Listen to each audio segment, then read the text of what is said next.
In tonight's news edition, Jordan expresses support to Egypt's efforts to restore security and order.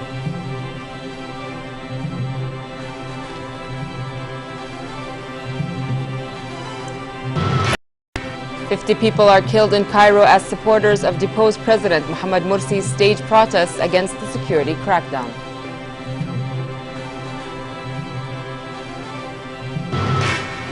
And the UN Secretary General says he is deeply troubled by Israel's continuing settlement activity in the West Bank, including East Jerusalem. Good evening and welcome to the news at 10. Jordan voiced its support to Egypt in its efforts to impose the rule of law, restore security and stability, and fulfill the country's will in renouncing terrorism and attempts to interfere in its internal affairs. In a statement, Minister of Foreign Affairs and Expatriate Affairs Nasser Joudeh highlighted the need to stand against any attempt to tamper with Egypt's security and stability due to Egypt's pivotal role in the region and the world. The minister praised the stance of Saudi Arabia's King Abdullah bin Abdulaziz, who said Egyptians, Arabs and Muslims should confront any attempt to destabilize Egypt. Saudi King Abdullah bin Abdulaziz called on Arabs to stand together against attempts to destabilize Egypt in a strong message for support for the country's leadership read out on Saudi television. He said the Kingdom of Saudi Arabia, its people and government stood and stand by today with its brothers in Egypt against terrorism. He called on the honest men of Egypt and the Arab and Muslim nations to stand as one man and with one heart in the face of attempts to destabilize a country that is at the forefront of Arab and Muslim history. About 50 people were killed in protests in Cairo. Thousands of supporters of deposed President Mohamed Morsi have been staging nationwide protests against the security crackdown. European Union Foreign Policy Chief Catherine Ashton said she asked EU governments to discuss appropriate measures that the bloc could take in reaction to the violence in Egypt. Khal has an update. Violence is reported in several cities across Egypt after Friday prayers. Brotherhood protests plunged into violence, with around 50 killed in Cairo alone on a day of rage called by followers of ousted President Mohamed Morsi to denounce this crackdown. The army deployed dozens of armored vehicles on major roads around the capital after Morsi's Brotherhood movement called the demonstrations, and the Interior Ministry said police would use live ammunition against anyone threatening public buildings.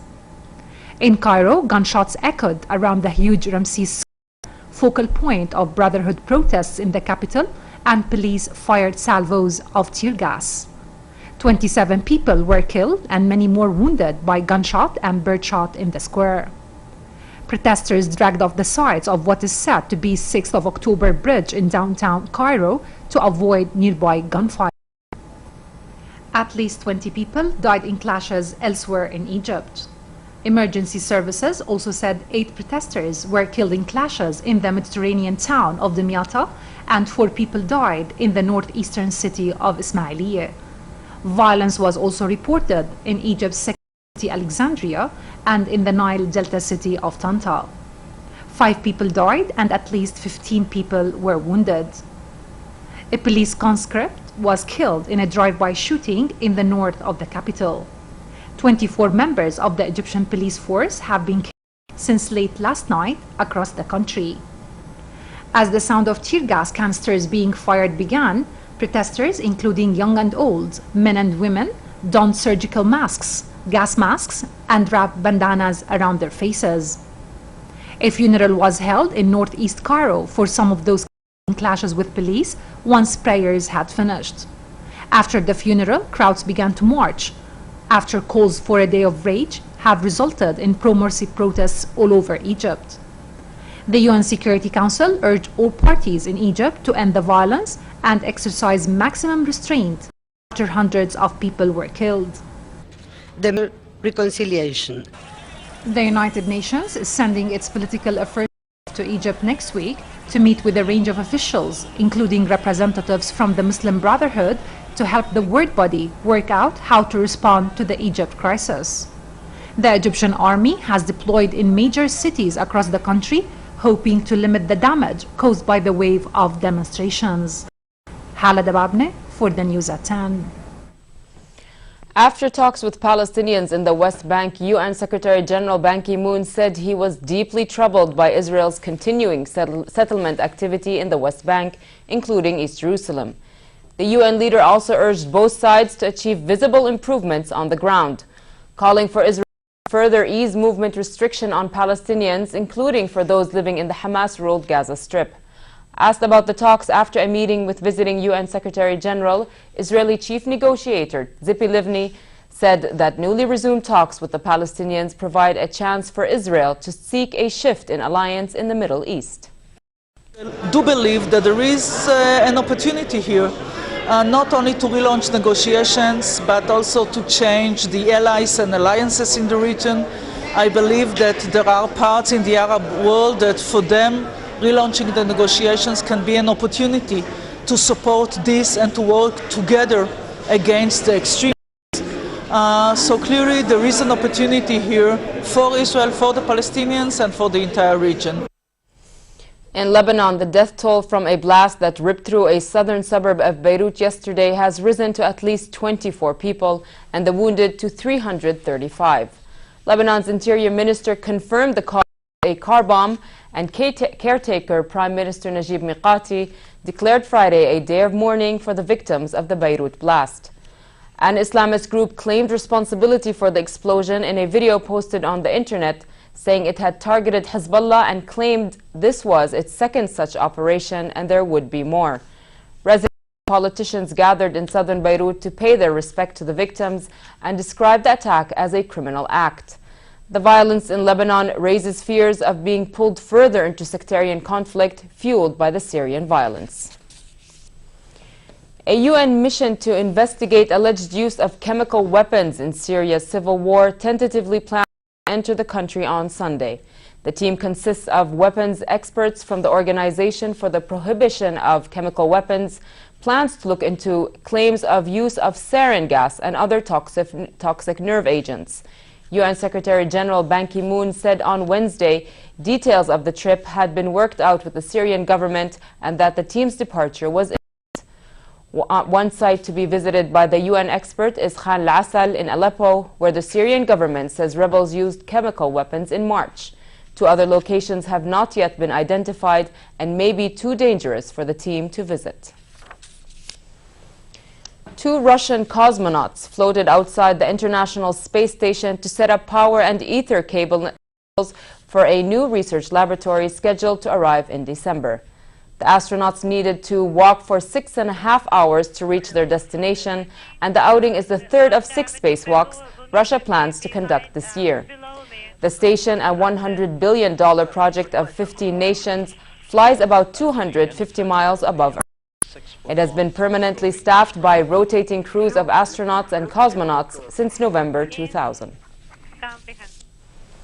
Some years ago, the thought of eating the sort of creepy crawlers and flying insects would have been greeted with a cry of yuck. Yet it appears in London people are embracing a more adventurous diet.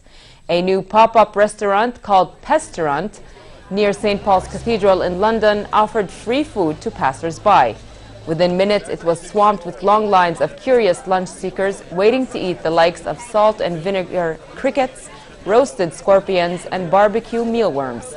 Pigeon burgers were also on the menu, but thankfully they did not contain the meat of feral pigeons, which plague London. Instead, it was made of wood pigeon, often served in upscale restaurants.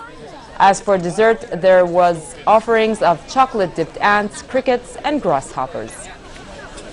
Mealworms and the worm. Actually, the mealworms have got more flavour, but I think that's because they've got a dusting of something. But yeah, definitely crunchy is the best way to describe it. I don't think I will eat it alive, but cooked is healthy, and yeah, we should do more of it. Okay, I've got one chocolate covered scorpion for whoever would like it.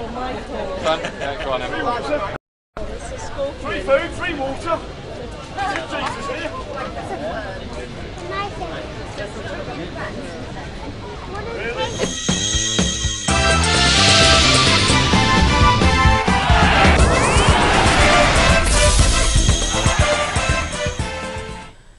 Defending champion Roger Federer did his part to set up a quarterfinal showdown with Rafael Nadal as he came back to defeat German's Thomas Haas 1-6, 7-5, 6-3 in the Western and Southern Open. Nadal defeated Grigor Dimitrov 6-2, 5-7, 6-2 in the evening session, set up another meeting of the old rivals Friday night. Against Haas, Federer forced a third set after rallying from breakdown in the second. He went up the decisive break and served out the victory after 1 hour, 52 minutes. We stay with the same tournament. The world's two top-ranked players, Novak Djokovic and Andy Murray, cruised to the quarterfinals as five-time champion Roger Federer sputtered into the last 8.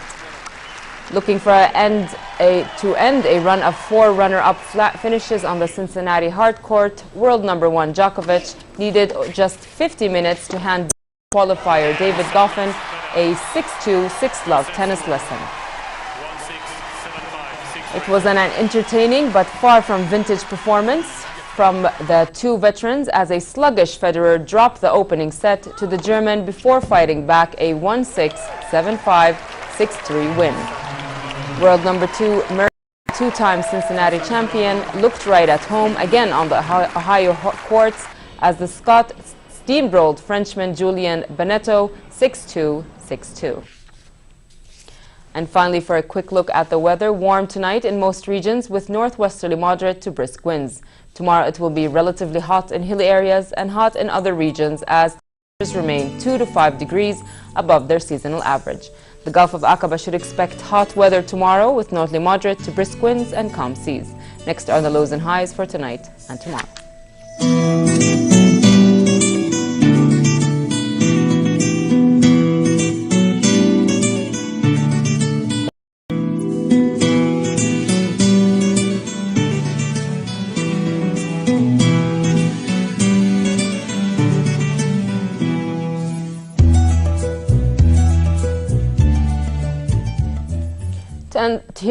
To end the news, here's a reminder of stories.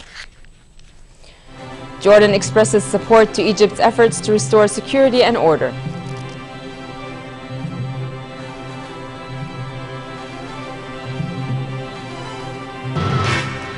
"50 people are killed in Cairo as supporters of deposed President Mohammed stage protests against the security crackdown."